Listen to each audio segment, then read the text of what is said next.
President Biden's approval rating has plummeted to just 41%, a dramatic drop for the president, who up until a week and a half ago had averaged in the low to mid 50s since taking office. That's pretty high for a modern president. With 62% of Americans disapproving of his administration's handling of the withdrawal from Afghanistan. The dive sparking worry across the Democratic Party as they fight to keep their narrow House majority in the 2022 midterms. Jesse, the polls, are you paying attention? And this is a mainstream media poll, so he's probably at 0%. In the real polls, COVID's the only issue that's keeping this guy afloat, and he's down 15 points for COVID approval this summer. So if Delta really rises, the bottom's going to fall out. And there's a few reasons for this. In this poll, he's at 39% in the economy. And in various other polls, he's in the 20s and 30s for the border, energy prices, and Afghanistan. And it's not just policy, it's personal, too. In the CBS poll, the majority of American people don't think the guy's competent or focused.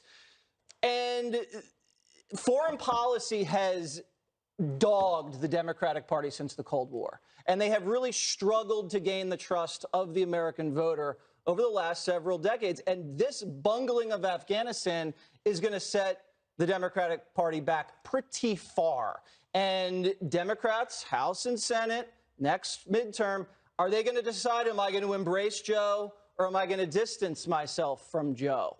I don't know if the things are that sexy that they're going to run on. COVID relief, infrastructure, that's not going to jazz people up. Meanwhile, you have Afghanistan, gas prices, crime, open borders, inflation.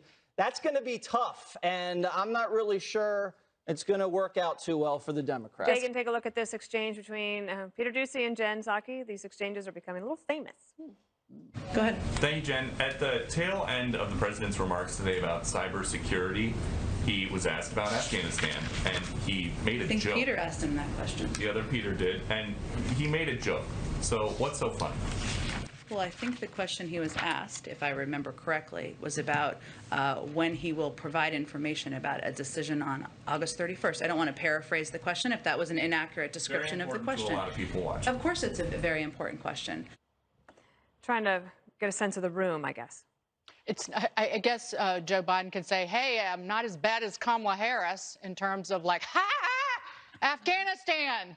I don't think that the Biden and company or the Democrats are going to be able to run on calling Americans racist because they just abandon women and children and set them back potentially centuries to be enslaved and tortured and raped and killed in Afghanistan. But they will.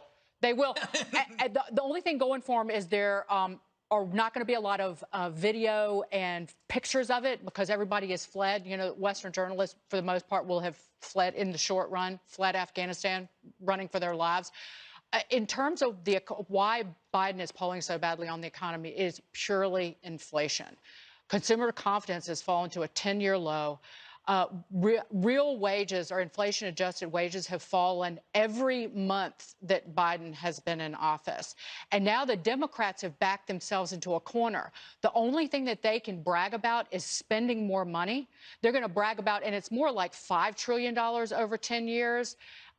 They're going to brag about spending money when they're claiming ownership of causing the inflation if they do that. So they have to be very careful about that. Also, all of these new entitlement programs they've created to get the middle class hooked on government, like the extra child tax credit that expires, but what's in this plan that the Democrats are pushing, that's one of the reasons in the short run that all these jobs are unfilled. It's more than 10 million jobs. So when you go to the airport or stuff is not in stock, the reason that customer service is so bad is because these companies can't hire people. Yep. Yeah. People won't get back on the job. So the Democrats will own that, too.